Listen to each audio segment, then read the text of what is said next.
Teka muna, bago pumasok sa opisina, pakinggan muna ang Pro Tips. Normal ang mapagod. Minsan nga iniisip mo pa lang ang mga kailangan mong gawin sa iyong trabaho ay nakakapagod na, hindi ba? Na-imagine mo pa lang ang traffic na susuungin mo, nanlalambot ka na at parang ayaw mo nang umalis. Talagang dumarating ang kapaguran sa ating katawan kahit pa ikaw na siguro ang pinaka-energetic na tao dyan sa inyong kumpanya. Magandang araw, ako si Maloy Malibiran sa Lumbides para sa Pro Tips, partner mo sa inspiradong trabaho at negosyong umaasenso. Pahinga ang katapat ng pagod at may mga bagay sa buhay na kahit na mahirap ay di tayo dapat mapagod. Ano-ano ang mga ito? Una, do not grow weary in doing good. Ang sabi sa Galatians chapter 6 verse 9, let us not become weary in doing good, for at the proper time we will reap a harvest if we do not give up. Kahit na minsan nakakapagod at parang wala namang epekto ang mga mabubuting ginagawa mo, huwag kang huminto. Ituloy mo lang yan. Ang bawat panahon ng pagtatanim ay may katapat na panahon ng pag-ani. It is a universal law. Ang mga kabutihang itinatanim mo ngayon, ang pagsusumikap na ginagawa mo ngayon, sa tamang panahon ay magbubunga din. Minsan, ang bunga ay hindi yung inaasahan mo, pero tiyak na mayroon yang ibubungang maganda, kaya magpatuloy ka lang. Pangalawa, do not get tired of dreaming. Patuloy kang mangarap kasi libre naman yan. Let your dreams fuel you to do your best every day. Maraming negosyo ang nagsimula sa pangarap na sinabayan ng tiyaga, sipag at pagpupursige. Ilan na nga ba sa mga pangarap mo ang naabot at nahahawakan mo na ngayon? Ipagpasalamat mo yan sa Diyos at ibahagi mo rin sa iba para sila man ay maengganyo na mangarap at magsumikap din. Sa tuwing makararamdam ka ng pagod, ipahinga o itulog mo yan. Pero huwag kang mapapagod na umasa, mangarap at gumawa ng mabuti. Para sa Pro Tips, ako si Maloy Malibiran sa Lumbides. Be a blessing in the workplace today. Mga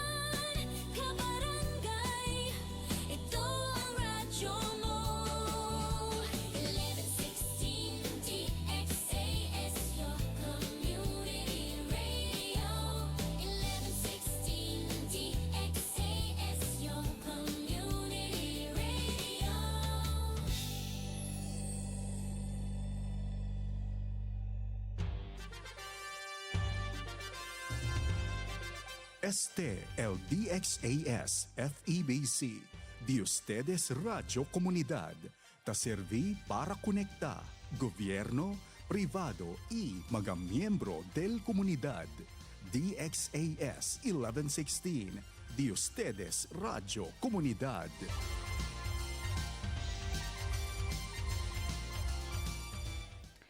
Ang oras sa buong Pilipinas, alas 7:03 na ng umaga. Alamin ang mga kaganapan at mga pinag-uusapan sa Zambasulta. Makibalita at makibahagi sa pagbabago at pag-unlad. Oras na, Zambasulta!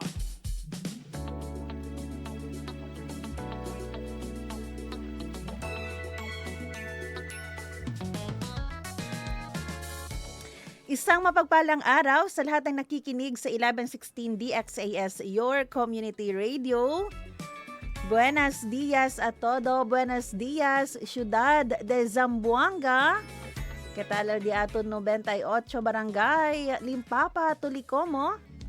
Ketala di aton Tiempo Ali. Kumusta po ang ating panahon at maayong buntag din sa ating mga tagapakinig sa Zamboanga, Sibugay, Zamboanga del Sur, Zamboanga del Norte. Kayo po ay nakikinig ngayon sa programang Oras na Zambasulta at ngayon po ay araw ng Lunes. Monday, thank God, it's not traffic. Kay walay klase. October 27, 2025, kami po ang inyong mga lingkod, Sara May Tulabing. At ang inyong kabarangay, Robin Soling. Assalamualaikum warahmatullahi ta'ala wabarakatuh. No, siyempre, ako na naman ang inyong mga kasama ngayong Monday at pati ang aking partner di ay. Kala ko ikaw lang ang makakasama nila. Ako Ano ako, ghost voice? May ganun ba? ako na, no. Ano? Parang may hugot ka na naman ayun nga, no, walang pasok ngayon pala, sir, no? Kaya pala ang walang luwag ng daanan. Oo.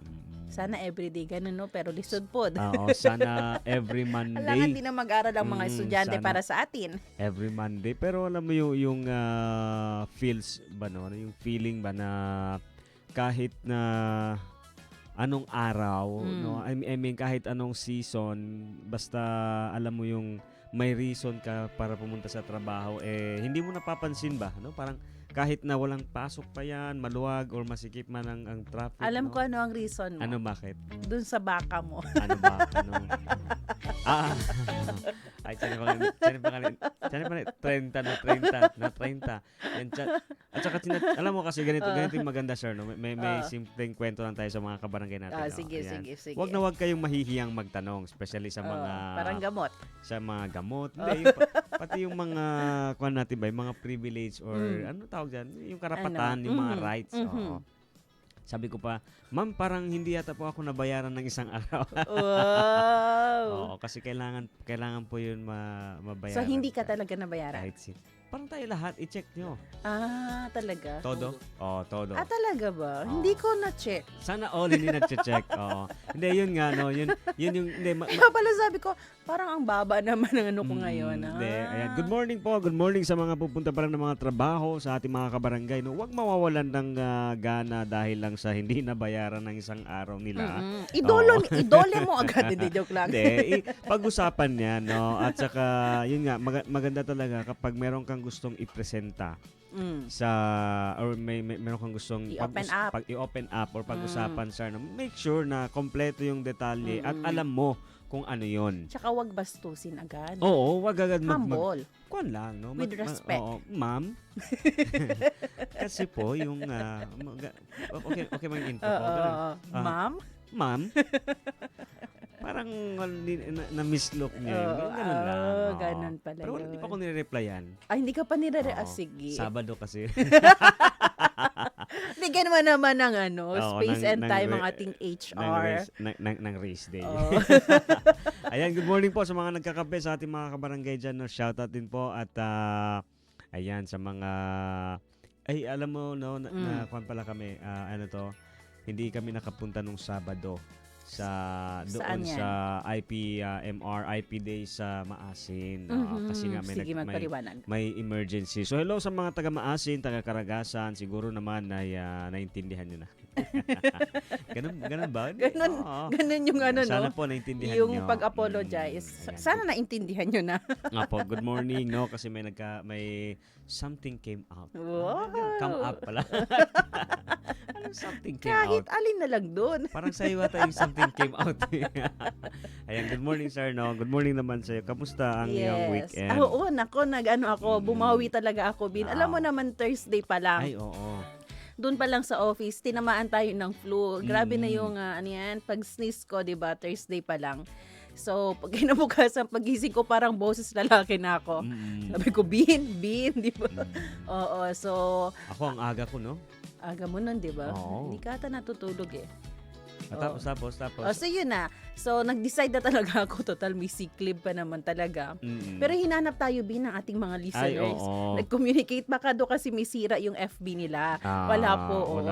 Na, tinamaan lang po talaga tayo ng flu. Hanggang, actually, ngayon nga, parang nag-aakma na naman siya. Kaya, ingat po tayong lahat.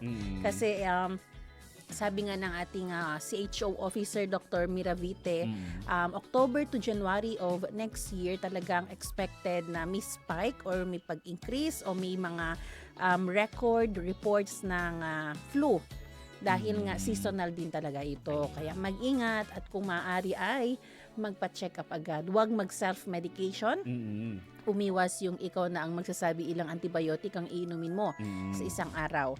Oo, kasi may mga flu na hindi kailangan ng antibiotic. So, much better na magpa-check up. Oo. Opo. At yung flu ho, iba din yun. Ibang Iba din antibiotic yun. ang kailangan Oo. Iba yun. Hindi pwede yan mga kabarangay. Especially kapag may mga responsibilidad tayo. No? Yes. Kailangan nating, at saka yung responsibilidad, hindi naman yan, kumbaga parang pasanin talaga hindi siya burden. No? Yung, alam mo, nagkakaroon tayo ng responsibilidad because we love. Wow. Ganda na na. Oo. Oh.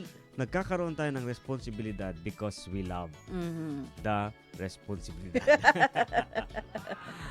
Ayan po. Sige, para naman po muna sa ating local weather forecast kasi kahapon no, naka-experience tayo kami sa Santa Maria from 10 a.m. nagsimula ang ulan kasi nasa church tayo kahapon hanggang nag 2:30 na lang yung ulan. So, ilang oras talaga. Kaya po ngayong araw na ito, asahan po natin yung magiging maulap ang kalangitan na may kalat-kalat na pag-ulan pa rin at pagkulog, pagkidlat at mararanasan po yan dito sa Zamboanga Peninsula, Basilan, Sulu, Tawi-Tawi dahil po yan sa low pressure area. Possible po yung mga flash flood o pagguho ng lupa tuwing may katamtaman hanggang sa kung minsan ay malakas na pag-ulan. Kaya mag-ingat po tayong lahat. Si Golden Ayer no, na San Roque, grabe el baha. Sina? Na-test na parte. Lagi talaga sa may tulungan. Talungon. Talongon ba yan? Oo, grabe po yung ingat po tayo at maging alerto. Nagbara na naman siguro yung kuan nila doon, no? Lagi na lang, Ay, no? sa amin din sa West Coast kahapon, sir, no, sa highway. Especially dyan, parte sa na yung may resort dyan sa Acapulco, sa may Pitogo, Uchay, dyan, no? Grabe ang tubig dyan. Yung ano rin, kahapon nagulat ako, Bin. Duman kami ng Tumaga papuntang elementary.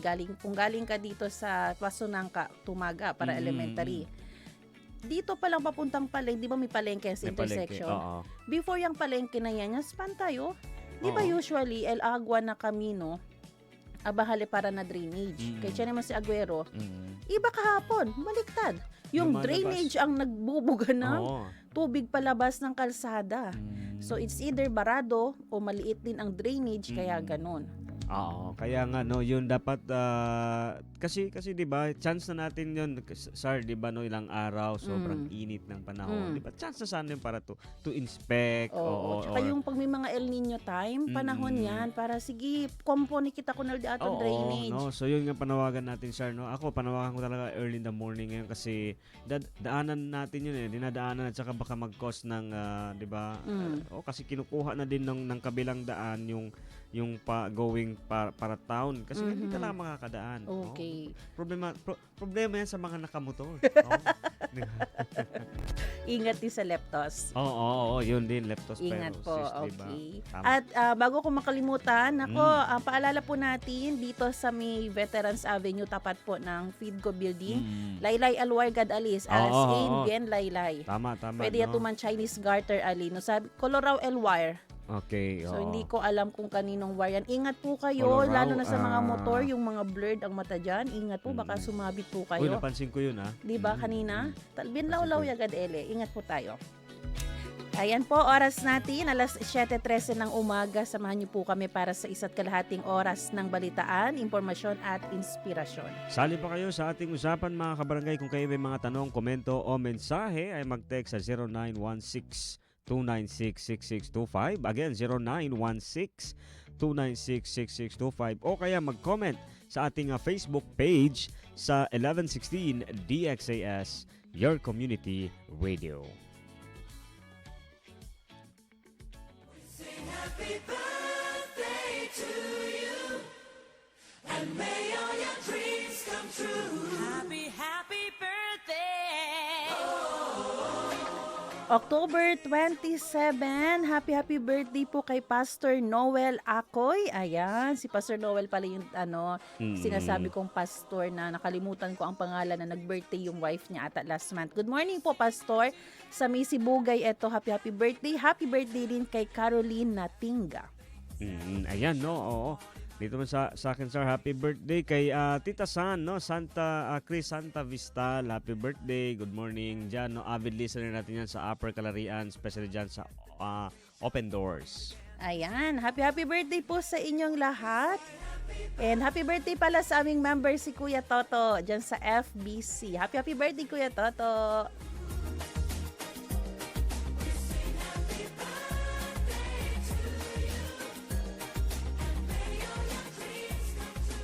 Salita at tanong ngayon.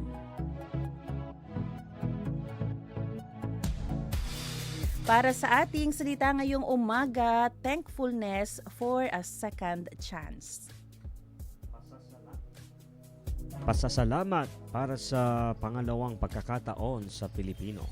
At siya baka agradecimiento para na segundo oportunidad. Pagpasalamat alang sa ikaduhang higayon sa Bisaya. Sa Ilonggo, pagpasalamat para sa ikaduha nga kahigayunan. Lando pagsarang sukol in naawon na atawan na aon pa in hikarwa. Yan. Hirap ka. Namali yung anong tawag na typo. Oo, typo error. Ayan. Tanong po natin, bakit po kayo nagpapasalamat sa pangalawang pagkakataon na bigay po ng Panginoon sa inyo para magbagong buhay? Ang ating verse po para sa araw ng Lunes ay 2 Corinthians chapter 5 verse 17. Therefore, if anyone is in Christ, the new creation has come, the old has gone, the new is here. Sa ikalawang Korinto, Kabanata 5, talatang 17, kaya't kung nakipag-isa na kay Kristo ang isang tao, isa na po siyang bagong nilalang. Wala na ang dati niyang pagkatao, sa halip ito'y napalitan na ng bago. Alam mo, Bino, thankful natin dahil tayo ay binigyan ng pagkakataon ng Panginoon para tayo ay magbagong buhay. Alam mo, lahat tayo, Bin, ay nanggaling tayo sa mga buhay na sabihin natin madumi, madilim, at maraming pagkakamali. Nuay ni uno ka naton limpyo. Yasali akay na mundo. Todo kita yatsene kulpa, at lahat yun ay nakapagbigay ng burden sa atin. Naging slave tayo ng iba't ibang klase ng kasalanan, pero dahil nakiisa na tayo sa Panginoon, tayo ay nagbagong buhay. At saka alam mo, sir, no, talagang makikita mo since the beginning, no. Sabi pa nga, kahit sinong tao or sinong anong klaseng, sabihin natin, no, relihiyon ang pag-uusapan mo, no. Alam natin, no, alam ng halos lahat na nanggaling tayo sa lupa. 'Di ba? And speaking of lupa, siguro masabi mo lang magandang lupa or pangit na lupa, pero alam mo yun, nakabase siya sa magiging resulta, di ba? Kapag maganda yung tanim, maganda yung lupa pagtaniman, no? Yun nga, kasi lumalabas yung resulta. Pero ang sinasabi natin dito, no, yung pinagmulan niya is, di ba, madumi, form, hindi ba, hindi siya perfect yung form, no? So yung point lang natin nga, parang yun yung example na natin, yung sinasabi mo na madumi, no, hindi tayo perfect. Pero alam mo, isa din sa naisip ko, no, ganun talaga yung pagkasulat or ganun yung pagka-design para magkaroon para ma-distinguish mo. No, kasi hindi mo malalaman kung saan yung maganda on the el bueno, pati on the ano yung pangit sa Chabacano, no, yung umalin. Kasi nuay to, hindi ka dadaan sa ganun, sir, no? Kumbaga parang hindi mo malalaman na pangit pala yung maingay compared sa katahimikan kung hindi ka dumaan doon. Di ba? Hindi mo ma-appreciate. Totoo. At alam mo, sabi nga dito sa isang commentary, hindi lang tayo basta ni-recover ng Panginoon. Talagang totally binago niya tayo. Kaya kung nandyan na tayo sa Panginoon, kung tayo po ay may relationship na kay Christ as our Lord and personal Savior, nangyayari po talaga yung pagbabago from old na wala at yung new dumating. Mm. Diba? Ya chenegad cambio. Por eso, imposible aquel gente tali con Cristo, tali con el Diyos, pero no hay cambio ta pwede mira na di suyo vida. Na di suyo way of thinking, nako salita habla, nako salita asi antes, ya cambia agad se totally el Diyos. Kay tamira ya el Diyos contigo, di suyo anak, por causa kong Kristo. At saka yung Asar, no, isa sa mga na-appreciate, siguro alam yan ng mga kabarangay natin, yung mga naglalaro, yung mga pag nabigyan ka ng second attempt, no, yung second, especially siguro sa kahit sa love life, di ba? Kapag nabigyan ka ng second chance, yung previous na mali, no, kasi nga gusto mong ma-preserve, 'di ba? Or gusto mong ma-extend, no, yung pagsasama. Pero siguro to the point na gusto mong ma-extend pa yung buhay mo. Alam naman natin, no, Panginoon yung nagbibigay, yung nag-extend ng buhay natin. Pero binibigyan din tayo ng wisdom, 'di ba? Huwag kang tatanong ng kung saan-saan lang, 'di ba? Na matataas, or huwag kang papasok sa kung saan-saan lang, 'di ba? I mean the wisdom para ma-preserve mo yung buhay mo. Pero yung sinasabi nga natin dito, kapag nabigyan ka ng second chance, meron ka ng guide na hindi mo ulitin kung saan ka nag first attempt na namali. 'Di ba? Alam mo na kasi na hindi 'yun tama. At saka sometimes hindi sa lahat ng oras tama yung idea na hindi etong second time around susubukan ko pa rin dito pa rin dumaan, ito pa rin gagawin ko kasi alam mo yun, parang alam ko na anong gagawin. Diba? Minsan kasi ganoon eh. Kaya maging grateful po tayo sa second chance na bigay ng Panginoon sa atin, sa opportunity po na tayo ay pwede na magbagong buhay. Alam niyo po, no, yung pagbabagong buhay, hindi po madali yan, pero in Christ, ang ating faith sa Kanya ang siyang magtutulak sa atin na maging bago na po ang ating pananaw, ang ating kilos, el di atong kostumbre, todo le cambia ka naton. Kaya naman po, ngayong araw na ito, ang ating challenge po sa ating mga tagapaghinig na ilista nyo po, siguro mga 3, no? Mga 3 listahan or mga things na talagang thankful ka sa Panginoon dahil binigyan ka niya ng pagkakataon. Kung meron kang 3 bagay na pinagpapasalamat sa Panginoon dahil binago niya yun sa iyo, ano po yun? I-share nyo po yan sa amin at matutuwa tayo din, no, kung tayo ay makikita natin na talagang totoo ang salita ng Panginoon na sa ating faith sa Kanya ay kaya natin magbago. Kaya muli po, ang ating tanong, bakit ka nagpapasalamat din sa pangalawang pagkakataon na bigay ng Diyos sa iyo para magbagong buhay? Yan po ang ating salita at tanong ngayon. Mga gawang kabutihan para sa bayan. Marapat ipamalita yan. Mabati ang mabuti. Isang kwento ng kabayanihan ang muli nating matutunghayan ngayong araw na ito. Kamakailan po kasi ay bumagsak ang malaking bahagi ng lupa sa Quezon, Bukidnon na tinabunan ang mag-asawang sakay ng isang tricycle. Sa loob ng 5 araw, naglungsad ang lokal na pamalaan kasama ang 10th Infantry Division at ang Provincial Disaster Risk Reduction and Management Office ng isang masusing paghahanap. Gumamit po sila ng 3 mapagkakatiwalaang search and rescue dogs na sina Venom, Paul at si Bella na tumulong sa paghahanap sa ilalim ng gumuhong lupa. Dahil dito, matagumpay nilang na-recover ang labi ng mag-asawa na parehong yakapan ng matagpuan. Isang makabagbag damdaming sandali ng kabiguan at pag-asa sa gitna ng trahedya. Mga kaagapay, ang kwentong ito ay paalala na kahit sa pinakamadilim na sandali, ang tapang at serbisyo ay maaring manggaling sa hindi inaasahang kasama. Isang aso na handang magsakripisyo para sa tao. Sa ating pang-araw-araw, alagaan natin ang mga hayop na ito gaya ng pag-aalaga natin sa mga bayani. Bigyan sila ng tamang pangangalaga, pagkilala at pagmamahal dahil sa kanilang tahimik na serbisyo, sila ang tunay na kasama sa paglilingkod.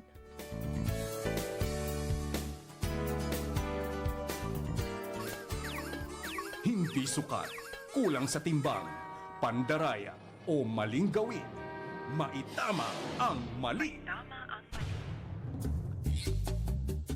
At para naman sa maitama ang mali sa panahon ngayon ng social media, marami ang gustong makatulong o mapansin. Pero minsan, sa sobrang kagustuhang tumulong o sumikat, nakakalimutan na ang tama. Kamakailan naglabas ng show cause order ang Land Transportation Office o LTO laban sa isang vlogger matapos mag-viral ang video kung saan siya mismo ang kumukuha at namimigay ng license plate sa mga motorista. Sa unang tingin, tila mabuting gawa pero sa likod nito may paglabag sa batas. Ayon sa LTO, tanging otorisado lamang na ahensya ang maaaring mamahagi ng mga plaka. Ang ginawa ng nasabing individual ay itinuturing na iligal na pakikialam sa proseso ng gobyerno at paglabag sa Ease of Doing Business Act. Sa panahon ng likes at views, tandaan na hindi lahat ng mukhang mabuting gawa ay tama. Ang tunay na serbisyo ay hindi kailangang ipagyabang o pagkakitaan. Sa bawat maling hakbang, may kapalit na pananagutan, lalo na kung batas na ang nilalabag. Ayan. Ito talaga yung sinasabi, 'di ba? Kung gusto nating tumulong as much as possible, numelang kita mandamira na otro. Minsan din talaga mali na nga yung motibo, mali pa yung paraan Pamamaraan ng ating pagtulong. no? El pregunta quién con él han alaw también para distribuhile con el mga plaka. So siguro no may pananagutan dito yung nag-alaw. Baka kakilala niya or siguro ka-close niya or siguro nananghid sa iya pero 'di ba? Tayo alam natin na hindi tayo pwedeng makialam sa sa mga serbisyo na ginagawa sa atin ng ating mga government offices, maski na maga-private, no pwede to si entramete. 'Di ba? Lalo na kung yung motive mo ay magpakitang gilas lang na tumutulong tayo. Kaya paalala po sa atin, no, sa bawat isa sa atin. Sabi nga po ng Panginoon, mas maganda ang pagtulong na hindi nalalaman ng ating kanang kamay ano ang ginagawa ng ating kaliwang kamay. Dahil kapag nakuha na po natin yung recognition dito sa mundong ito, wala na tayong makukuhang recognition from the Lord pagdating ng araw. Kasi nakuha na natin lahat dahil nga yung motive natin yun din talaga ang ma-recognize tayo. Tumulong ng walang nakakaalam ay mas makakabigay po ng mas makakapag-please sa Panginoon, di ba, Bin?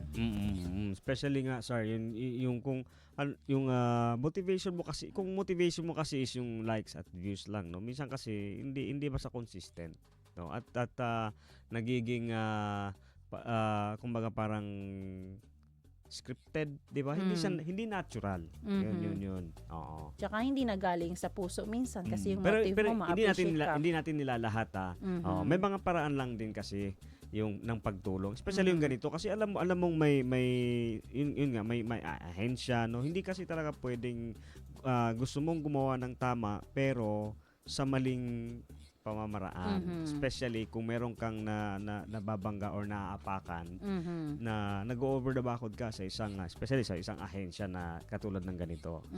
Kaya dapat po ay maging aral po ito sa lahat, sa bawat isa sa atin. Yan po ang ating mabati ang mabuti, maitama ang mali.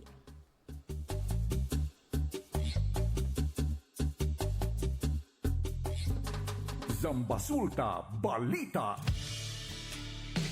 Oras natin mga kaibigan, alas 7:28 na ng umaga at para po sa ating balita, nakaranas ng matinding pagbaha ang ilang lugar sa Barangay San Roque matapos ang malakas na pag-ulan kahapon na dala ng Intertropical Convergence Zone o ITCZ.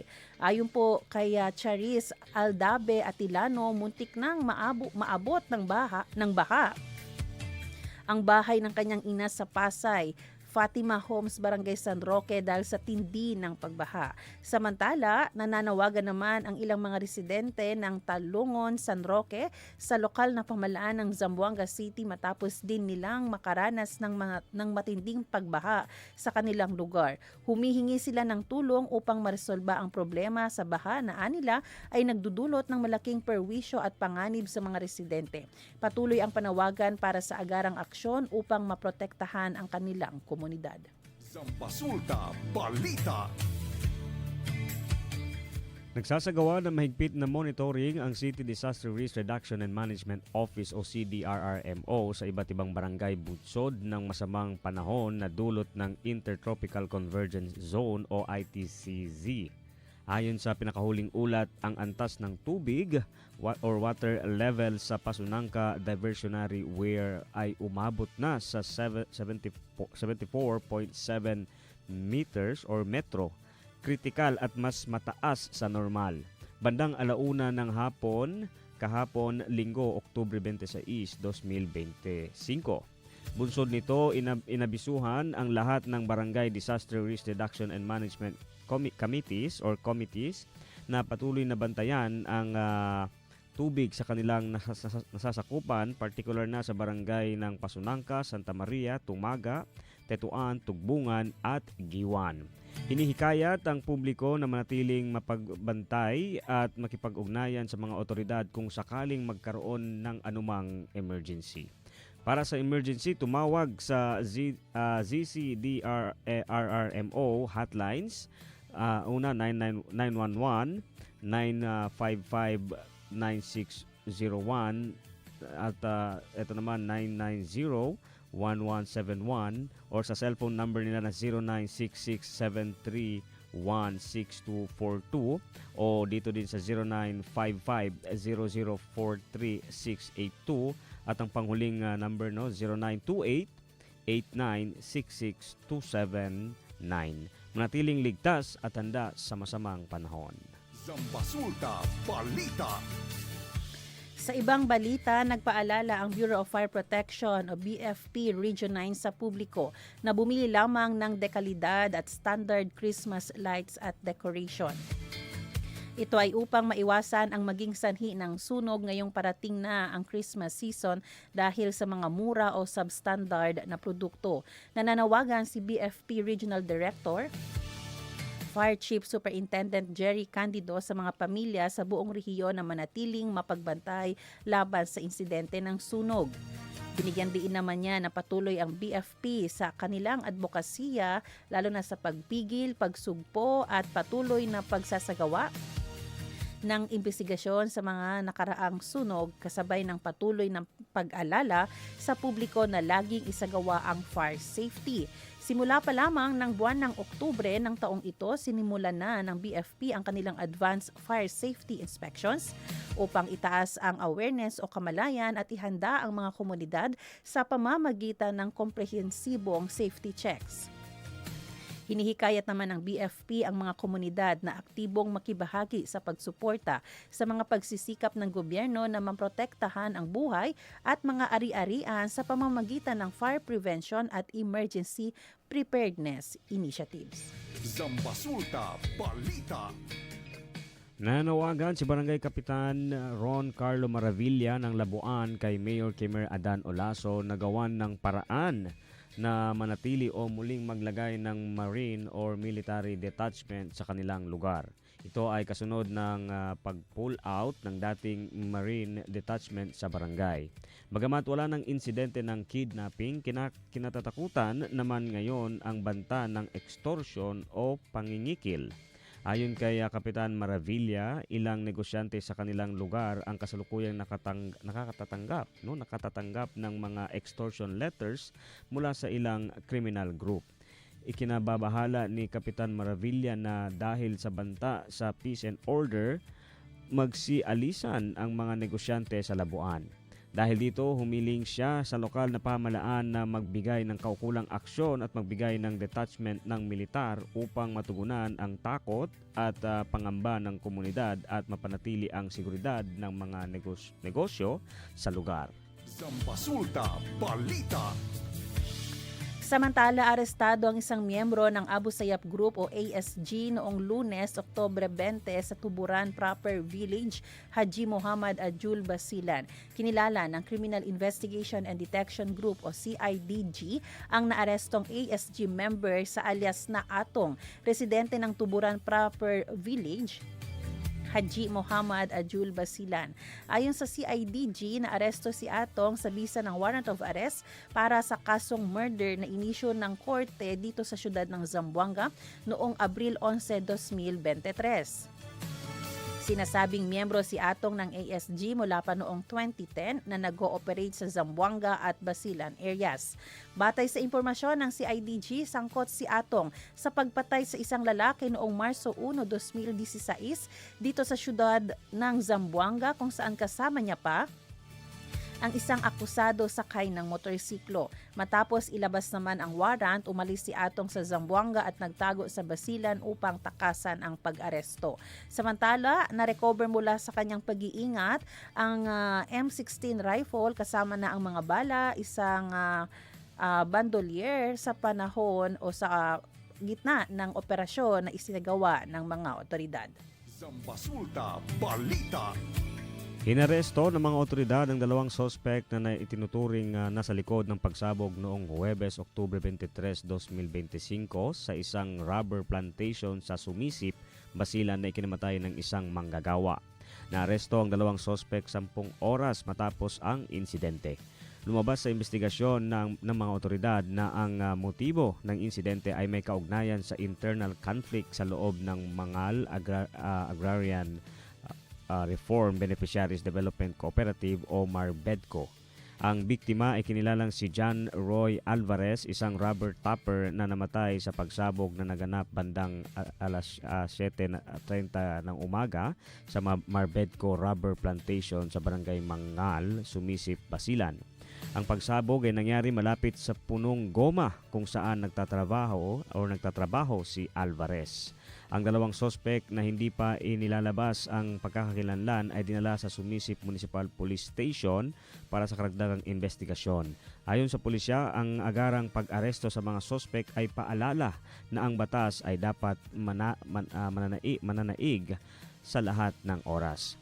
Titiyakin nilang hindi pahihintulutan ang sinuman na sirain ang kapayapaan sa komunidad at patuloy silang magpopokus sa pagtiyak ng kaligtasan ng mga residente ng Basilan at pagbibigay katarungan sa biktima at pamilya nito. Zambasulta Balita.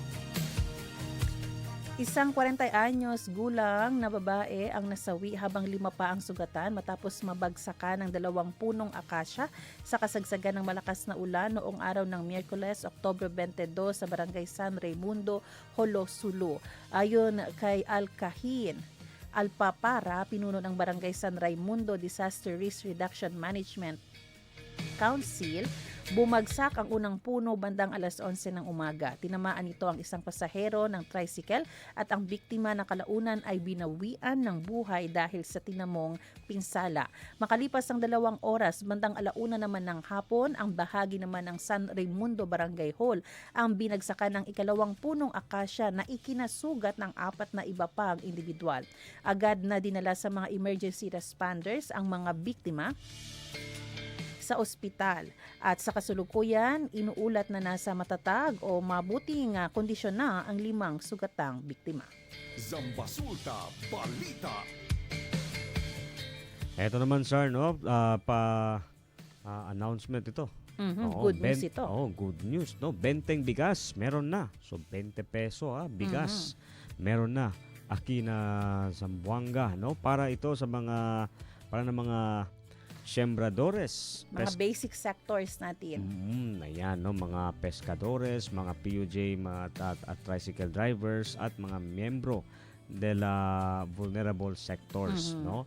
Saan sila pwedeng bumili, sir, no? Dito sa National Food Authority or NFA dito sa Governor Ramos San Roque, Zamboanga City.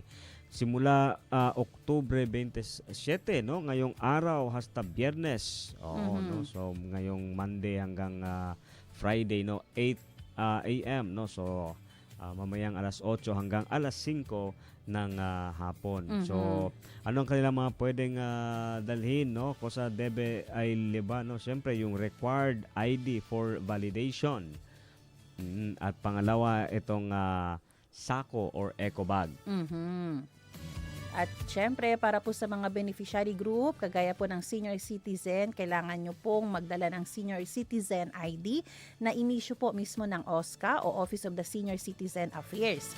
Para naman po sa ating mga solo parent ID din po ang kailangan nyong dalhin na ibinigay po sa inyo ng LGU or Social Welfare and Development Office. para na di aton mga persons with disabilities. Pasok po ako dito. Uy. Oo, PWD ID ang kailangan May natin. ecobag. Ano? Sino yung liba? Ecobag. Oo. Okay. PWD ID po ang kailangan na inisyo mismo ng Persons with Disability Affairs Office o PDAO o ng DSWD. Sa ating mga indigent households, including na po dito yung mga 4-piece beneficiaries natin, syempre ID po ng 4-piece at certification o certification issued ng DSWD. Para po sa ating mga rice farmers ID issued ng DA accredited agency or registry system for basic sectors in agricultural. Sa ating mga fisher folks ay ID po ng fisher folk certification issued by Bureau of Fire Fisheries and Aquatic Resources o BFAR o LGU. Sa ating mga jeepney drivers, pwede rin po kayo mag-avail ng ating benteng bigas. Kailangan nyo lang po ng LTFRB issued driver's ID or franchise-based ID endorsed po ng local transport cooperative. And lastly, itong sector na ito sa ating mga tricycle drivers, kailangan po ninyo ng Tricycle Operators Permit o TOP na may kasamang driver's ID na inisyu po ng LGU. Muli, ngayon po ito magsisimula. Pwede na kayong bumili ng benteng bigas 8 a.m. to 5 p.m. sa NFA Governor Ramos San Roque. Zambasulta Balita. Samantala, Bin, gas price update tayo para po ito bukas, araw ng Tuesday, estimated big time increase. Ang mararanasan natin, Lego, Diamond full tank. Bukas. Oo, dapat. Unahan na natin to. Diesel po, maglalaro sa 1 peso to 80 centavos to 2 pesos per liter po ang increase.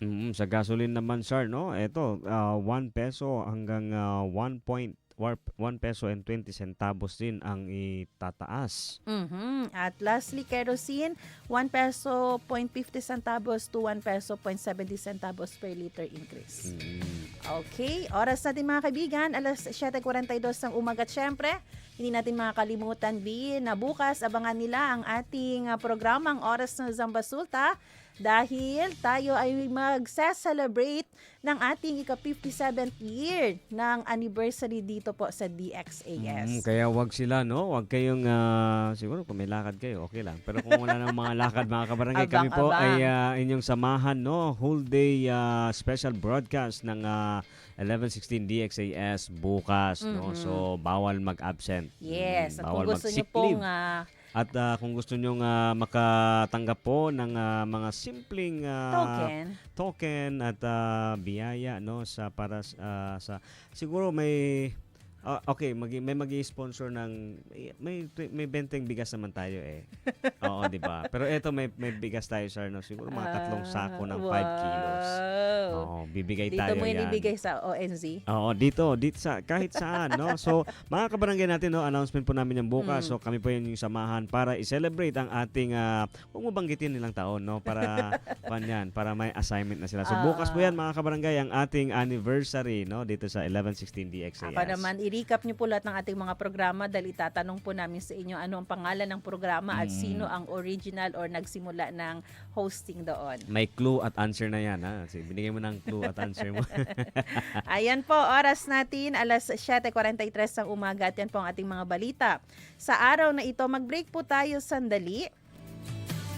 Pero wag po kayong bibitaw dahil sa ating pagbabalik ay makasama po natin ang mismong Chief Probation and Parole Officer ng Parole and Probation Administration Region 9, Ma'am Maria Lourdes Santos Guangco at ang ating Probation Officer Ma'am Renee Joy para po pag-usapan ang National Correctional Consciousness Week. Excited ako para sa topic na ito, Bin, dahil mabibigyan tayo ng pagkakataon makita kung ano talaga ang mga challenges din ng ating mga nasa loob ng correctional. Kami po ang inyong mga lingkod, Sara May Tulabing. At ang inyong kabarangay, Robin Soling. Magbabalik ang oras na Zambasulta dito lang sa 11:16 DXAS. Radyo Komunidad.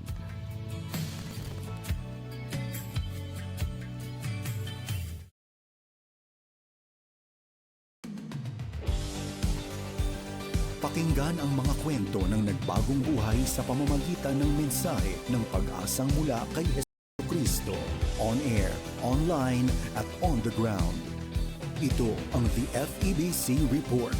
Kasama si Luis Miguel Castillo, President ng FEBC Philippines. May kasabihang edukasyon ang mabuting pamana ng magulang sa anak. Dagdagan pa natin, dahil ang pinakamagandang legacy ay ang faith sa Panginoon. Tingnan natin ang kwento sa buhay ni Georgia Castor mula sa Iloilo City. Ako nakakilala ako sa Panginoon kasi yung kapatid ko una nakakilala. Tapos mayroong siyang pinadala na pastora pag-share ng Word of God. At doon ko na kilala ang Panginoon na tunay pala siya at buhay. Kasi noon na hindi pa ako sa Panginoon, hindi ko alam yung Bible. Hindi ko yan alam. Tapos palamura. Tapos iba ang paniniwala. O palagi pa kami sa mga disco-disco. Hindi naging madali ang kanyang buhay. Nasubok agad ang kanyang faith through her marriage. Pero yun din ang season kung saan nakita niya ang greater purpose ng Diyos sa kanilang buhay. Question ko sa Panginoon, bakit siya ang naasawa ko? Kasi grabe nga challenge sa kabuhay ko. Consequence, nakapag-asawa ako na walang totoong relasyon sa Panginoon. Minsan, sabi niya, hindi ako magsimba. Kahit magbigay ako sa Panginoon, ayaw niya. Tapos, yung pinabili pa ako yung sigarilyo ba? Doon ko nalaman pala na yung lugar na yun sa kanilang lugar, walang isang nakakilala sa Panginoon. Doon halos mga babaylan o yung mga witchcraft, doon sila masamba. Pero sa biyaya, kahit na yung nag-sacrifice ako, pero sinagot ng Panginoon na doon sa lugar na yon mapuntahan at ma-share sang goodness ni God sa kabuhay nila. Sa ngayon, yung chewing niyang isang babaylan, isa na siya nang nag-share ng Word of God sa lugar na yon. At madami na doon ang natanggap at nagkilala na Diyos na buhay natin. Daily habit ni Georgia na patugtugin ng malakas ang 1233 DYVS, ang FEBC station sa Bacolod City. Naririnig ito ng kanyang kapitbahay na hindi naman close sa kanya. Pero later on ay nakakilala ito sa Panginoon dahil dito. Ngayon kasama na ni Georgia ang kanyang kapitbahay at ang pamilya nito sa isang local church. Pero sa lahat ng blessings na tinetreasure ni Georgia, greatest joy para sa kanya nang tanggapin ng kanyang mga anak si Jesucristo. Ako po si Kisha Ann Marie Castor, isang registered pharmacist. Bali, nung elementary po ako, nakarinig na po ako tuwing Sabado sa istasyon po. Tapos na-mold na po ako. Malaking tulong po sa akin na makarinig ng mga Bible stories. At habang nakikinig yung mother ko, kasi everyday po talaga sa istasyon ng DYBS yung aming radyo sa bahay. So, technically, nakarinig din kami ng salita ng Diyos sa istasyong ito.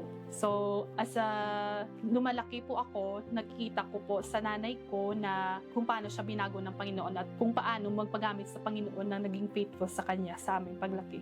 Makikita ko sa kanya yung passion niya, yung heart niya, kasi nung baby pa po ako, nung natagpuan niya yung istasyon nito, tapos yung family namin po isa nagsiserve sa Panginoon dahil po sa pakikinig niya at sa kanyang passion po na mag-serve sa Panginoon at maglingkod po na faithfully hanggang ngayon po nagsiserve. Iba talaga yung may guidance ka na meron kang godly parents kasi yung salita ng Diyos magbibuild talaga sa family at saka maging centered. Ang narinig natin kay Kisha ang mismong legacy na nais iwan ng kanyang ina sa kanilang pamilya. Sobrang halaga kasi yan yung yaman na may bigay ko sa mga anak ko. Kahit wala na ako, yun talagang sabi ko na patuloy sila sa Panginoon. Kasi sa Panginoon, wala ka nang hanapin pa. Kasi gusto ko yung naranasan ko at nabigay sa akin na regalo ng Panginoon, gusto ko maranasan din nila. Kasi iba talaga pag kilala mo ang Panginoon at may totoong relasyon ka sa Panginoon, sabi ng Panginoon. Magtanim tayo at siya ang magpatubo. Mula sa kanyang marriage hanggang sa simpleng pagpapatugtog ng gospel broadcast, na witness ni Georgia kung paanong nagbibigay buhay ang Panginoon. Bilang isang media ministry, patuloy nating ibinabahagi si Jesucristo upang sa alinmang lahi ang kanyang ginawa ay papupurihan at ihahayag nila ang mga gawa niyang makapangyarihan. Ang salita ng Diyos ay hindi mawawala ng kabuluhan at isasagawa ang kanyang layunin kung bakit niya ito pinadala. Has God used our programs to impact your life and community? I-share mo sa amin yan sa info@febc.ph. To support FEBC's gospel broadcasts and bring hope to more people, bisitahin ang febc.ph/give. Hanggang sa susunod, ako si Luis Miguel Castillo para sa The FEBC Report. Take care and abide in Christ. Napakinggan mo ang The FEBC Report. Para maging updated sa ating stories online, mag-subscribe na sa ating YouTube channel at i-follow ang ating Facebook at febc.ph. Maging kabahagi sa misyon ng Far East Broadcasting Company Philippines na ipahayag ang mensahe ng pag-asa ni Hesukristo sa mundo. Bisitahin ang aming website sa febc.ph/give. Salamat sa inyong suporta sa ministeryo ng Panginoon. Pagpalain po kayo ng Diyos.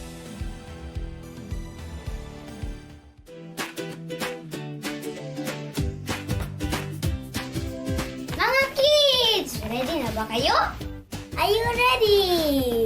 Tuwing Sunday morning, makakasama niyo kami para mag-enjoy sa mga kwento mula sa Bible. May kantahan at sayawan din. Kaya huwag kalimutan makinig every Sunday, 7:30 a.m. sa 1116 DXAS, your community radio. Mapapanood din ang Move Kids Radio sa ating official FB page and YouTube channel. Kita kids mga ka-move! Move Kids Radio!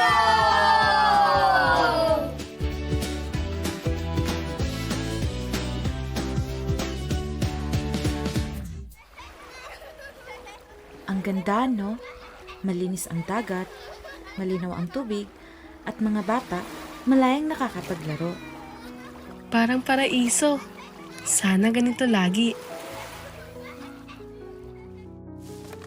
Pero sa bawat plastic na itinatapon natin, sa bawat basurang napupunta sa mga ilog at dagat, unti-unti itong nawawala. Hindi lang dagat ang naaapektuhan, pati isda, ibon, at tayo rin. Kung tuloy-tuloy to, baka balang araw, puro basura na lang ang mga alon.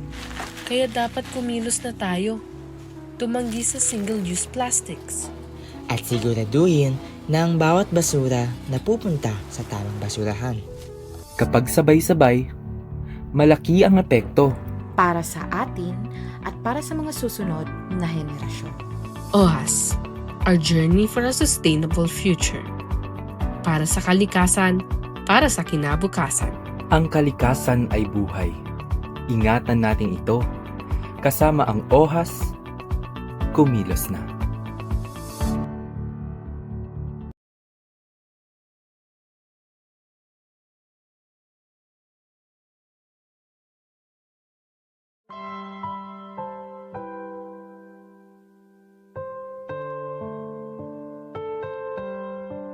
Ginoo, among gibayaw sa pag-ampo ang nasod namong Pilipinas. Alang sa matag empleyado sa gobyerno nga napili o gi-assign nga mahimong usa ka public servant. Hinaot nga ang matag alagad sa publiko magtagad sa gitugyan kanila sa katawhan. Ginoo, tabangi sila nga mahimong maayong panig-ingnan sa pag-alagad uban ang pag-amping, pagkamatindanon, pagka-epesyente o pagka-dili mapihigon. O paghatag o paglaom og inspirasyon sa mga kaubang alagad sa publiko o sa matag lungsuranon. Hinaot nga palig-uno nimo ang dili pag-apil nila sa pangurakot sa gobyerno. O maisugon sila nga pugngan og ibutyag ang sayop nga mga buhat sa matarong ug angay nga pamaagi. Kami nagaampo Ginoo nga ilang masagubang ang mga hagit sa modernong panahon aron matag adlaw mahimong magsilbi sila nga adunay kahusayan. Hinaot nga ang matag alagad sa publiko magkinabuhi sa panaad nga mahimong mahigalaon sa Dios, mahigalaon sa tawo, mahigalaon sa kinaiyahan ug nasyonalistiko ngadto sa pangandoy sa usa ka lig-on, hayahay ug linaw nga kinabuhi alang sa matag Pilipino. Kini ang among pag-ampo sa ngalan ni Jesus. Amen.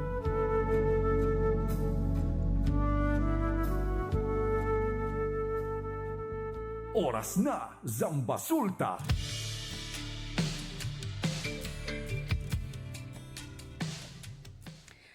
At nagbabalik ang oras ng Zambasulta. Kayo pa rin po ay nakikinig sa 1116 DXAS, Your Community Radio.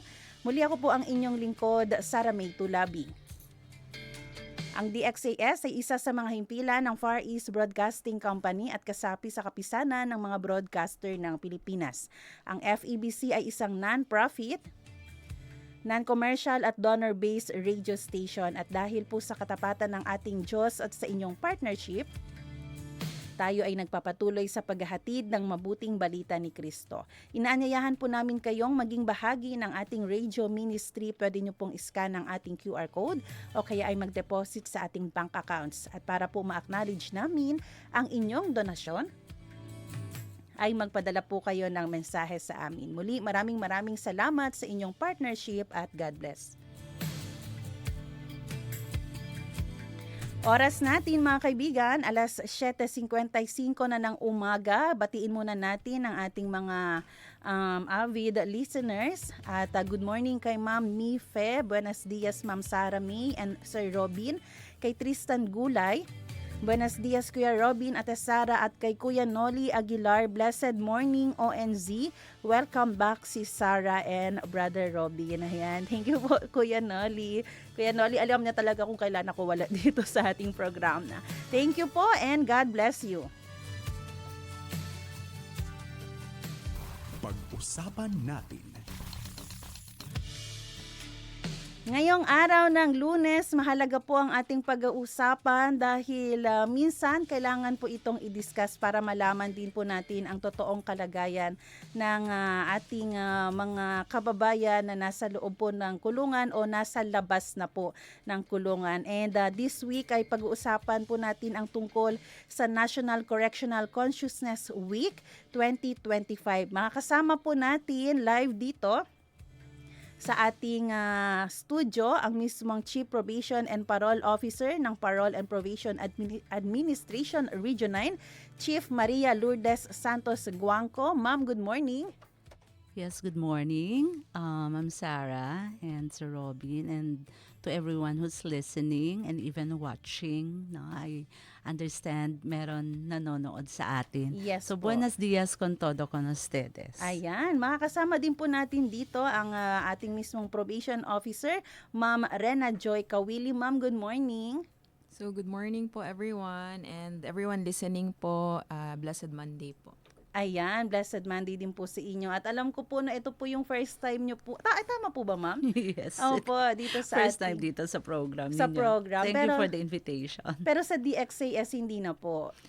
I have had opportunity sa past na naka-listen ako sa mga programs. Yes, ayan. Welcome po. At syempre po ma'am, no, pag-uusapan po natin yung tungkol nga po sa National Consciousness Week, National Correctional Consciousness Week. At alam ko po meron pa pong isa na dapat nating mapag-usapan din, no, or mention na parang activity rin po na under.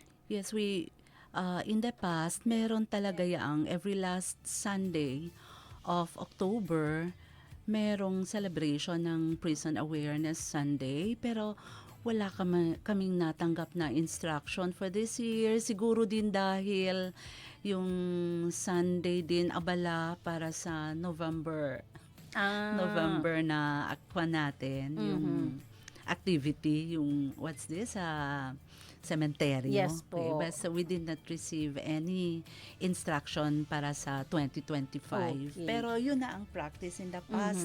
Merong Prison Awareness Sunday. Pwede niyo po ba kami bigyan ng brief background po? Ito kung ano po itong tungkol saan, ano po ang roles and function po ng Parole and Probation Administration Region 9, especially po sa ating area. At as head po, no, mamaya po as bilang probation officer, tatanong ko rin po, ano po ang inyong function? Okay. Yung Parole and Probation Administration is a line agency ng Department of Justice. Okay?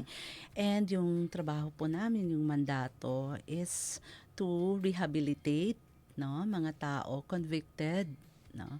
Pero para sa mga first time offenders lang po kami. Pero gaya ng pangalan ng aming ahensya, parole and probation. So, yun, mga first time offenders ay pwedeng mag-apply para sa probation. However, yung hindi naka-apply ng probation, may pagkakataon pa din lumaya dahil sa parole. Pero ito sila ay dapat iserbisyo muna yung kanilang sentensya, the minimum of their sentence, i-serve muna sa loob ng bilangguan. After pa ng minimum, pwede na kaming pumasok at tumulong para maka-apply sila ng parole. Okay? So, tatlo yung aming functions talaga ng Parole and Probation Office. We do investigation ng mga nag-a-apply ng probation or parole. Okay? So, after investigation, kung papasa sila at igagrant ng korte, korte pa rin ang mag-grant ng kanilang probation. Para naman sa parole ay ang Board of Pardons and Parole. At meron tayong isa lang, nasa Manila ito. So, pinapadala pa namin yung aming mga reports through yung technical service ng aming ahensya. So, that's under investigation. Yung isang function pa namin ay supervision. So, yung mga na-grant na, nabigyan na ng probation and parole, syempre nasa labas sila. At hindi naman sila parang ikalat na lang dyan sa community. Pabayaan na lang. So, kami po ang mandated to do supervision over them. So, hindi naman din yung papirma-pirma lang, no? Dahil something has to be done para mabago yung kanilang buhay. So, the third function is for rehabilitation. So, kami po ay tasked with community-based rehabilitation. So these are the three functions ng Parole and Probation Office or administration: investigation, supervision, and rehabilitation. So yan po yung aming ahensya. So yung mga kliyente po namin ay syempre probationers, those who were granted probation, parolees are those who were granted parole, at meron pa din yung mga pardonees. So, yung mga nabigyan ng conditional pardon ay under na po namin. Pero ang wala na halos kami kliyente na pardonees. So, it means na parang hindi na nabigyan ng pardon, no? Or wala lang dito sa Zamboanga City. Kasi yung pardon naman po ay executive na clemency po yan. No? So, presidente ang pumipirma dyan. Compared yung difference niya sa parole, ang parole, Board of Pardons and Parole, yung pumipirma. Okay? So, that's the difference. Yun yung tatlong trabaho namin. IRS, investigation, supervision, ISR. ISR, supervision and rehabilitation. You're right. Ang laki po pala ng role nyo, ma'am, no? Yes, pero kami talaga, yung plano talaga, yung probation officers, we are called rehabilitation agents or agents for change. Yun sana talaga yung aming trabaho, the big bulk ng aming trabaho ay nasa rehabilitation. And we have a lot of trainings for that. However, kung maalala natin, yung trabaho namin ngayon ay nag-shift. Ang laki ng time namin ay nasa investigation. Dahil nga yung sa nangyari, di ba, 2016, nagkaroon tayo ng war on drugs. Tapos, yung 2017, nagkaroon ng relaxation doon sa plea bargaining. So, because of plea bargaining, nakaka-apply na yung mga convicted of the violation of Republic Act 9165 or yung comprehensive drug abuse natin, no, law.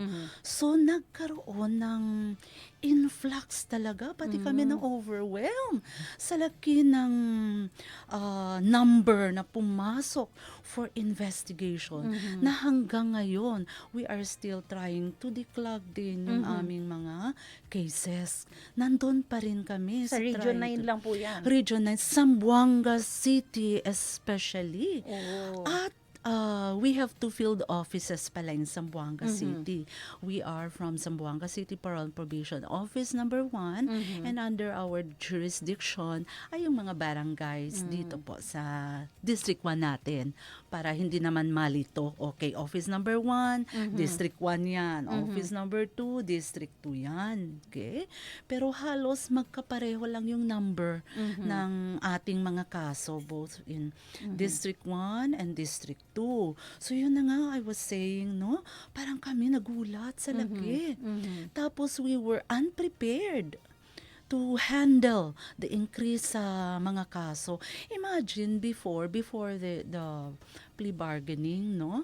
Nasa in a year nakakaroon yung isang field office, mga 100 lang yan. Tapos bigla, no? Naging 1,000 plus. Times 10?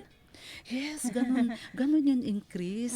Tapos, isa lang at that time, that was 2017, isa lang yung probation officer per office. Ayan. Of course, merong isang hepe at isang probation officer. Yun lang yung staff complement namin. So parang hindi talaga namin nakaya. Pero yung pinaka-bulk din, tapos through the years ba, naka-pile up. So 2020, pandemic pa, hindi nahirapan kami doon na stock up yung mga kaso. And then, nag-start na lang namin i-declog ulit na yung 2022 na. Yung naging new normal na tayo hanggang ngayon. So, naka-task force lang to Zamboanga City and then hanggang nagdagdag ng isang probation officer. So, nagdagdag. So, this year lang naging 3. Pero kulang pa rin, no, kung iisipin. Yes, pero praise God naman, konti na lang din, nasa 300 plus na lang yung aming mga kaso na for investigation. Ayan. Pero marami pa rin yun. Because Opo. those numbers represent kung ilang mga tao naghihintay sa loob. Or swerte yung iba na nakabayad ng bail, no, nagpiyansa. Pero ang dami pa rin nasa loob. So kung gaano kadami yung mga kaso na hindi namin na-act, ayun din ang number ng mga tao na nasa loob na naghihintay. Okay. Kaya kailangan din natin as much as possible mag-double time po no Double. mag-effort. Ayan. Kay ma'am, ano po rin, speaking po of probation officer, ano po talaga yung role din po ninyo, ma'am? Again po, good morning. No? So, gaya lang po ng sabi nung hepe namin, si Ma'am Dayden, as we call her. So, investigation, supervision, and rehabilitation. So, we investigate bilang pag petitioner ka for probation or parole, may disqualifications and qualifications. So, hindi po lahat ng convicts na nag-a-apply ng probation especially ay nabibigyan din po ng opportunity. May sinusundan pa rin po tayong law, yung PD 968 as amended. So, tinitignan po namin dyan, base dyan yung disqualification. So, ang pinaka number 1 po tinitignan namin, gaya ng sabi ni ma'am, is yung prior conviction. So, it's a no-no na po talaga. And another important matter din po is yung acceptance po sa community. So, mahirap po magpalabas ng nasa loob na walang tumatanggap sa labas. So, since we are on rehabilitation, specifically community-based rehabilitation, so important po yung support ng one, family po ng petitioner for probation, and 2, the community po. So with that, we do background investigation to make sure na in the community, may family silang mauwian. The community says good things about the petitioner. And speaking of community, we also have volunteers sa aming agency. Isang program din po yun ng agency namin, yung volunteerism. So, our volunteers are persons of reputable character in the community. So, usually yung mga nasa church, serving the church, yung sa barangay, nagwo-work, personnel. So we call them Volunteer Probation Assistants, VPA. So what they do, they help us in our rehabilitation. They help us monitor our clients sa field as well. And sa supervision, gaya ng sabi ni ma'am, so we supervise our clients. We make sure na yung progress nila, progress nga so diretso, walang babalik sana sa dating gawi nila na hindi maganda.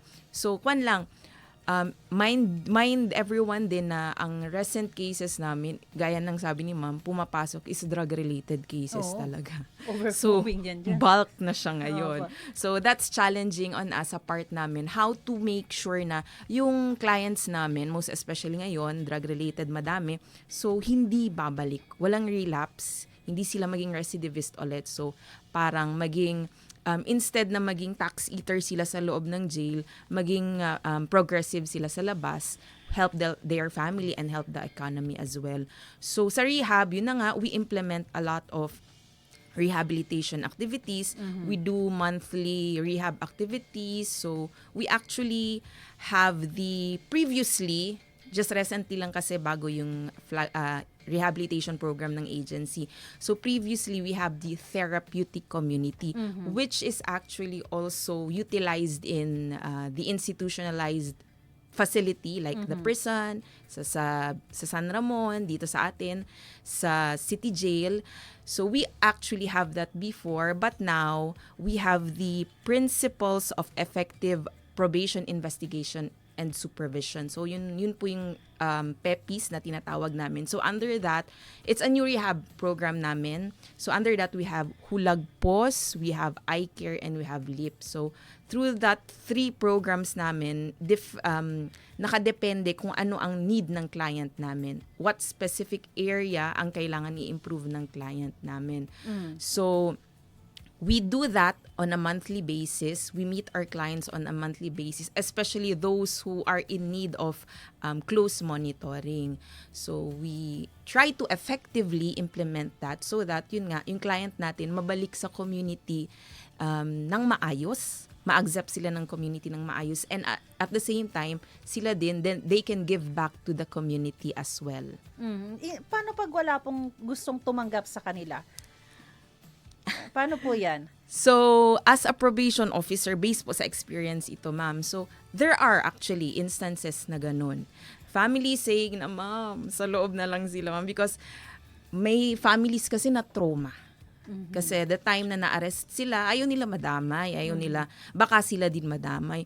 So, important po kasi talaga, ma'am, yung may tatanggap sa kanila sa labas. Kasi yun yung part ng rehabilitation. So there's a possibility na ma-deny yung petition for probation. So instead, i-serve nila yung sentence nila, the remaining sentence sa loob ng jail po or ng prison. Oo, pero may po yun, magiging emotional yun ng ating kliyente kasi parang hindi na siya tinanggap. Ma'am, ngayong year po, ano po yung message or team po natin? Tama po ba itong matatag na paglilingkod, makabagong pamamaraan, maunlad na serbisyong pampiitan? Ano po ang gustong ipadala na message po nitong team na ito? So for this year, pero as in every year, yun naman talaga yung trabaho namin to help in the jail decongestion program. Yun na sabi ko kanina, okay? Kung marami pa kaming hindi na-act na mga referrals for investigation, yun din ang number ng mga tao nasa loob.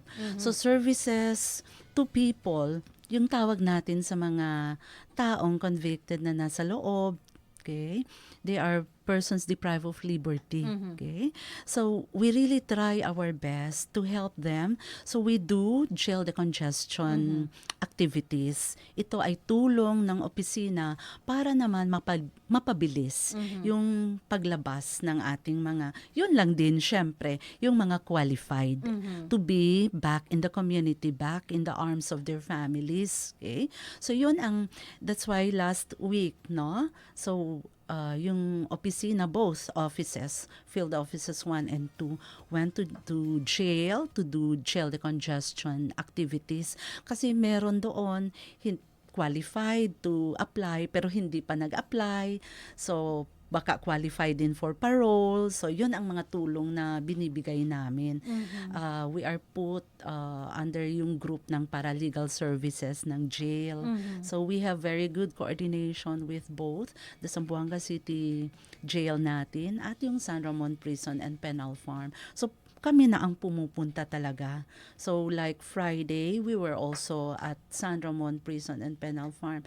It was Tuesday na nasa jail kami. So, for this week, no, because na rin sa National Correctional Consciousness Week, no, we have come with this program. Meron kaming program with City Jail, tawag natin Project Hope, wherein we partner with our jail personnel no, sa BJMP para naman they help us. Ano ba yung mga kailangan ng mga documents, ano mga kailangan mga forms, and we are the ones kasi tasked with doing the interview and doing the recommendation talaga. So aside from this na Coco, no, nagiging parang usual na rin na trabaho namin, yun na din yung aming tulong para ma-decongest natin yung jail. Serbisyo para sa mga tao na nasa loob pa rin ng piitan. Everybody would like to have that freedom. Pero syempre, yung atin, kung qualified ka.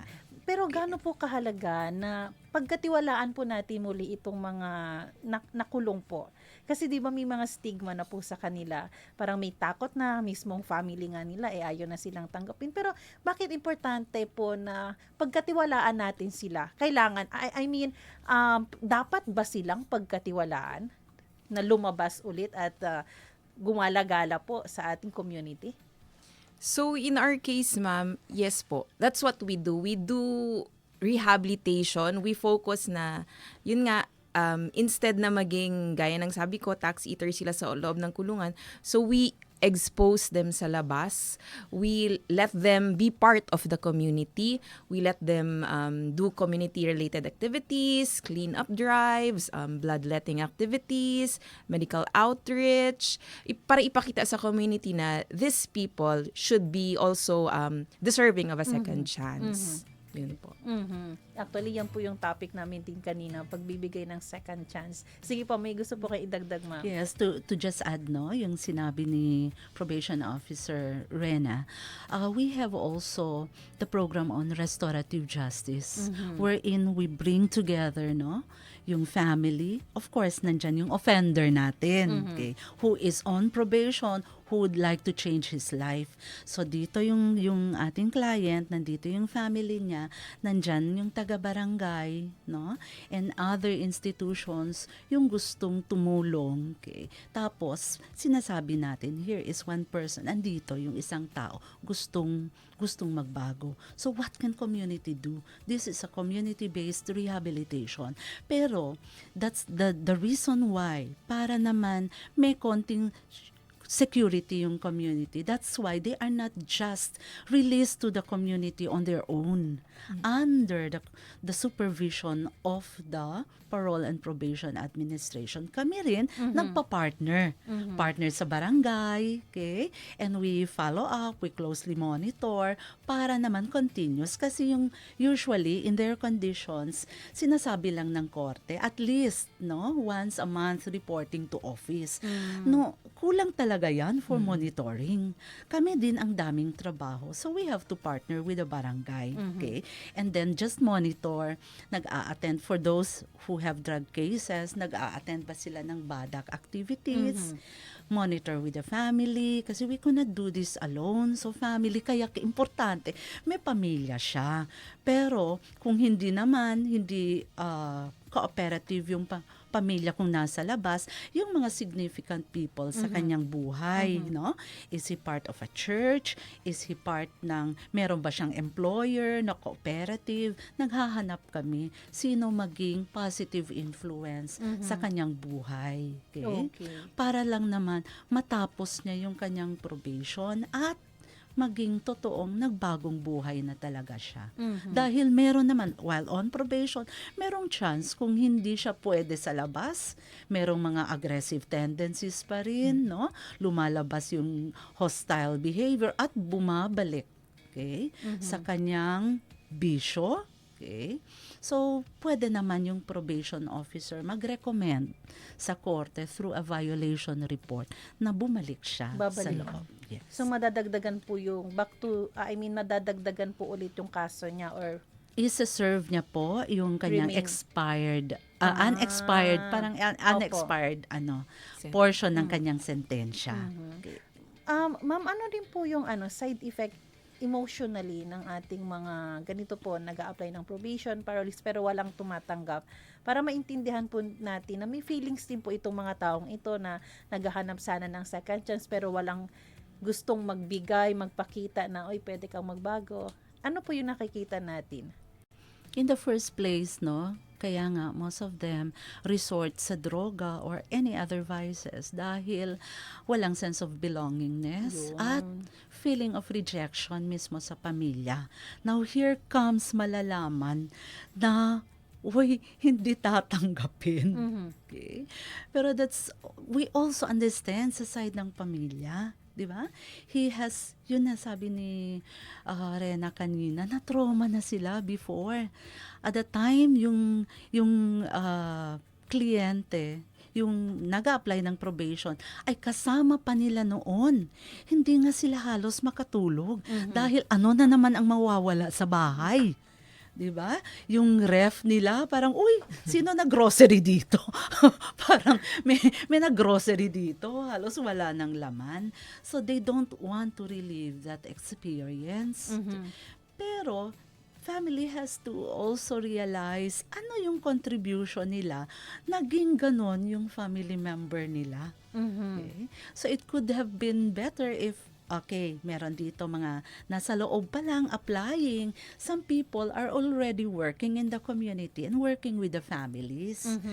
Pero hindi na yon sakop namin.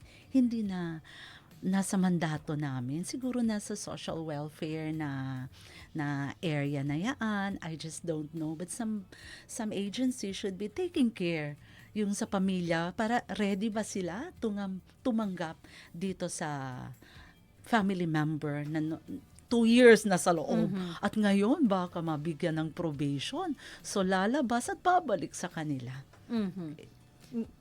Additional lang kay ma'am. For some din naman, ang reason din nila is for their family member, petitioner for probation. Kasi sa loob ng jail and ng prison, may rehabilitation din naman pong ginagawa. So, at least for the naman na ma-realize din nila yung mga nasa loob pa, ma-realize nila yung wrong na nagawa nila, yung trauma na nabigay nila sa family nila.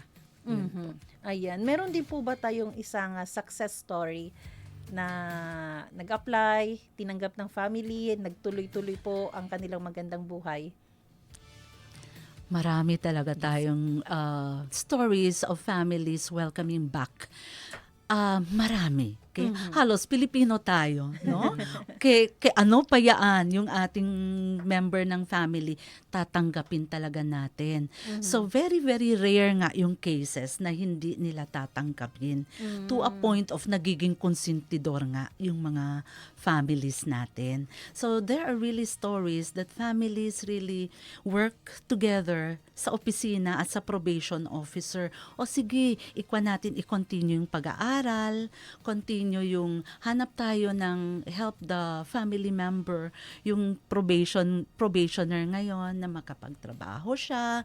Usually, sila pa nagsabi, dito lang muna yan sa bahay, ma'am, para kami na lang muna, para ayaw namin na mangyari ulit. Pero hindi naman din pwede dahil isa sa mga condition, reintegration to the community, change means also you become productive. Hindi lang nasa bahay. So isa nga sa mga condition, you will be gainfully employed. Okay. So sa jail, thankfully, meron silang mga doon na mismo sa loob, skills training. Kami din, meron na ring memorandum of agreement, yung agency talaga with TESDA. No? DOLE helps us also with their livelihood starter kits at yung mga patupad, nagkaroon na kami ng isang batch for tupad na meron talaga silang project. May mga churches din po tayo nakikipag-partner sa inyo, ma'am. For yung sa ngayon, the DMI ng Catholic Church, and we have also invited some pastors to have spiritual sessions. Yung sa Green Pasture, Pastor Ricky Andahaw, I think in Victoria, no? Sa, I think with Foursquare Church siya. Okay. And then previously, sina Brother Edward Santa Teresa and his wife, they are from Jesus is Lord Ministry. Okay.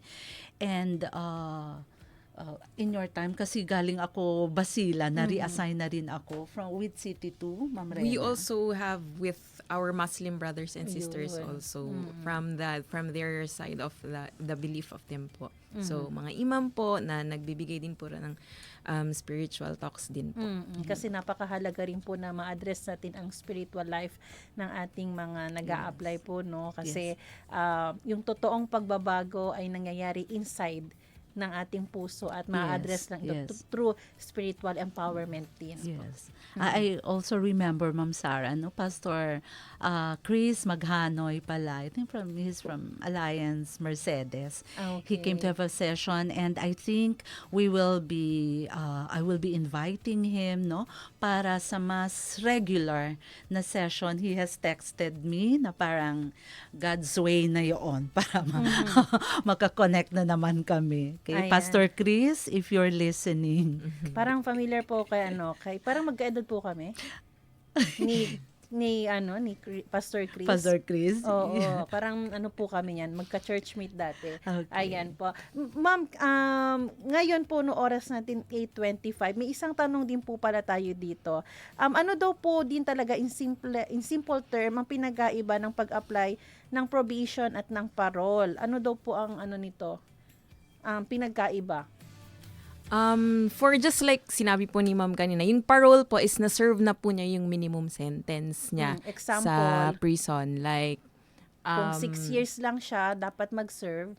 So, 6 years. 6 ha? The case, okay. Say for example, 20 years. So, na-serve niya na part ng minimum sentence niya. So, pwede na siyang mag-apply for parole. Okay. So, with this also, meron kaakibat na mga qualifications and disqualification. While for probation po, hindi po ganun. So, first-time offender din po siya. And lesser po yung kanya po, yung sentence niya. Not more than 6 years po. Pwedeng mag-apply ng probation. So, parehong may chance. Maliit, short lang yung pag-serve niya ng yung sentence niya or long, parehong pwedeng mag-apply na. Pero iba po siya sa temporary liberty. Yes. Still, no, it's like we say, temporary liberty because yung probation naman po is parang testing, probation. In Chabacano, prubaanay kita. In Filipino, it's subuklaya. Subukan natin kung kaya dito sa labas. Ang pinagkaiba lang sa bill, wala silang babayarang bill dito sa pag-apply sa parole. Yes, wala. Okay. And for probation po, yung application, they apply sa korte. Okay. And then yung court na rin ang mag-grant or deny yung kanilang application. While for parole, it's the Board of Pardons and Parole. BPP. Yes. So, yun na, no? For parole, you have to serve muna the minimum of your indeterminate sentence. So, parang for example, from 8 years to 10 years yung sentensya, from 6 years to 8 years. Minimum yung 6 years. Maximum yun, like, let's say, 8 years. So, you have to wait muna na nag 6 years bago maka-apply ng parole. Okay. Ayan po. Yan, oras natin 8:28. Ano po yung ating panawagan? Lalo na po sa ating government, community, individuals, and family. Simulan ko po kay Ma'am Rena and then sa ating chief. Sige po. So in our side po, since we are the Parole Probation Administration, we do community-based rehabilitation. So helping hand lang, especially sa ating mga probationers, parolees na are really sincerely willing to change and to help sa community, to be back in the community, to be part of one community again. So parang awareness lang sa iba na everyone, even yung mga galing sa loob, they still have the chance to change for the better. Not just for themselves, para din sa community na kung saan sila. Yun po. Okay. To add to that, no, yung rehabilitation, community-based rehabilitation is a shared responsibility. Okay. Hindi lang ng opisina, but bawat isa. Dahil they are in the community, if ever we will not cooperate, we will not help, no, sila mismo ang magiging threat sa ating mga buhay. Okay. But give them a chance. These are people that we have also thoroughly investigated yung background. However, kung may nagawa man sila na hindi tama, hindi dapat, please call the attention ng Report probation. agad. Report agad, no? Sa barangay ba? At sa probation office. Never say, ay, on probation yan sila. Parang we're taking care of probation. Yes, we are taking care of them. Para na ba naman magiging law-abiding and productive citizens sila. But, yun na nga, subuklaya lang ito. Okay? Kung hindi pwede sa labas, of course, mas importante sa atin yung welfare ng public, no? Ng mas nakakarami. So we are even ready to put one person back sa loob than endanger the community. Okay? So just please help us, give them a second chance. A Okay. chance for change. Okay? Ayan po, at sana po no ay mabuksan ang puso ng ating community, ng ating families, dahil yun nga, sabi nga po ng ating chief ni Mama Renadine, ay hindi po ito dumadaan sa biglaang paglabas lang sa kanila, no. May investigation po talagang ginagawa na talagang qualified sila para po dito sa panandaliang kalayaan, at kung okay po, positive, tuloy-tuloy na po yun. Yes po. Yes. Ayan po, oras natin 8:31 ng umaga, overtime na po tayo, pero gusto ko pong iwan itong verse na ito sa ating mga, hindi lang doon sa mga literal mga nakulong, no, sa presinto, sa kulungan, pero din sa mga individuals na nakakulong din sa kanya-kanyang mga kasalanan. Sabi po dito, 2 Corinthians chapter 5 verse 17, therefore, if anyone is in Christ, the new creation has come, the old has come, the new is here. Meron pong second chance para po sa bawat isa sa atin. Kung tayo po ay may relationship sa Panginoon, babaguhin niya po tayo at siya nang bahala sa mga taong nakapaligid sa atin, sa ating family, community na magpakita na totoong may pagbabago kayo dahil kay Kristo. Oras natin, 8:31 ng umaga muli. Maraming salamat sa ating mga naging guest ngayon. Feeling ko po, kulang ang ating oras. Baka may part 2 pa po ito.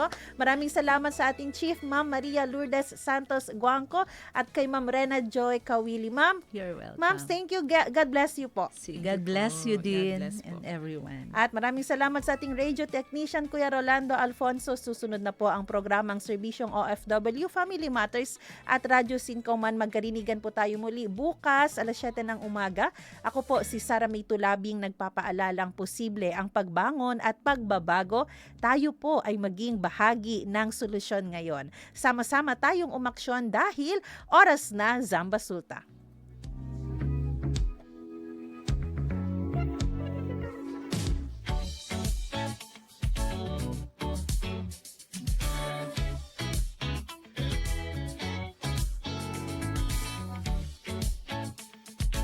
Inyong napakinggan ang programang Oras na Zambasulta. Para sa mga komento, mensahe o suhestyon, tumawag o mag-text sa 0916-296-6625 o sa 0998-844-1410.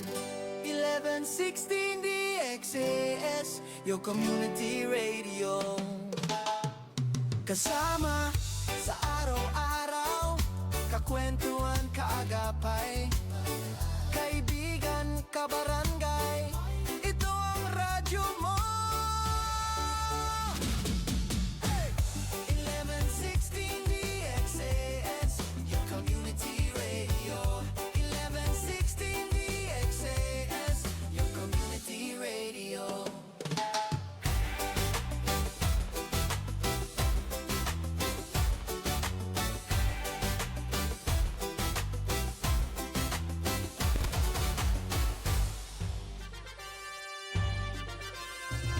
Kayo ay nakikinig sa 1116 DXAS, your community radio, kasapi sa kapisanan ng mga broadcaster ng Pilipinas. Sing His glory to its corner of the world. Sumasay papawid mula sa Maynila. Ito ang Far East Broadcasting Company Philippines. FEBC. Himpilang 702 DZAS. Agapay ng Sambayanan. Kasapi sa KBP, kapisanan ng mga broadcaster ng Pilipinas. Ako si Levino Manaxa Jr. Nagtatrabaho sa Abu Dhabi, United Arab Emirates. Kaagapay ng serbisyong OFW. Narito na ang programang Agapay ng mga Pilipinong manggagawa sa ibang bansa. Hatid ng FEBC Radio TV at ng Global Filipino Movement. Serbisyong OFW.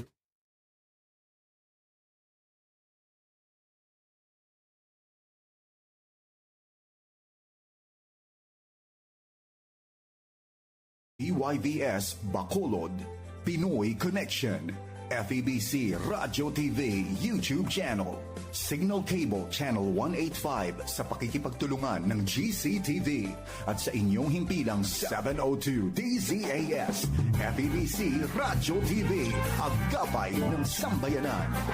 Serbisyong OFW.